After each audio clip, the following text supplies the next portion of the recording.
Who's the bigger offensive guru after watching Mike McDaniel's Dolphins score 70 this weekend? Is it Kyle is the genius and McDaniel's the protege, or was McDaniel the genius and Kyle was benefiting from his genius and is somehow surviving without him? I mean, who would you say is the bigger offensive guru between that two? I got that question today in a mailbag, and it reminded me. I don't know whether you watch JT O'Sullivan's channel, but Yeah. he always kind of dissects the quarterbacks, and he does just a super job of it. You just kind of trust what he's saying.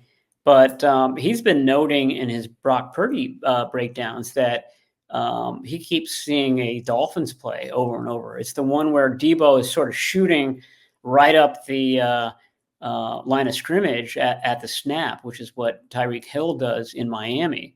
And so, O'Sullivan isn't sure whether that play has been in the playbook for, ages and ages, and it's only becoming back in vogue now. But it's definitely been a Dolphins play the last 2 years that suddenly the 49ers and also the Packers are putting into their playbook. So I think that happens all the time. To me, it's almost good on Kyle Shanahan if he sees something that his buddy McDaniel is doing in Miami, and he decides, what, I'm gonna copy that. I'm gonna rip it off. His ego isn't preventing him from stealing one of the successful plays that one of his former underlings is doing. But boy, if you watch that Dolphins game yesterday, and I did. It was a blowout, the most compelling blowout you've ever seen in your life. I mean, It there was were amazing. just so many wide swaths of real estate open to the Dolphins. The Broncos had no idea what was going on 65% of the plays. And you got a guy like Raheem, Ashan. I think he's changed his name from Ashane to Achan. I think that was A-Chain. news today. But both of those running backs, and obviously Hill, and no Jalen Waddle in this game, and they still put up 70. Could have put up 73 on the Broncos. It was something to behold. It was stunning. It was stunning. And I also feel like nobody's going to go easy on the Broncos and Sean Payton because Payton broke a rule.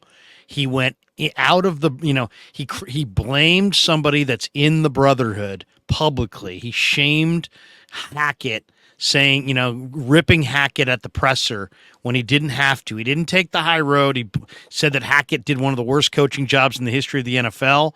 I think that upsets the other coaches in the league, and I think there'll be no holding back on Sean Payton or the Broncos, maybe because of it. We'll see. Well, you remember Go Bounty ahead. Gate from 2011, and the 49ers were sort of part of that because that was the old, Greg Williams, pregame speech where, we're going to stomp the head of Alex Smith and we're going to do this to Frank Gore and we're going to bend, Vernon Davis's knee and stuff like that. That was all under, Sean Payton's head coaching. So, I mean, he's the epitome of Mr. Aggressive. And he certainly got whooped by an aggressive offense on Sunday.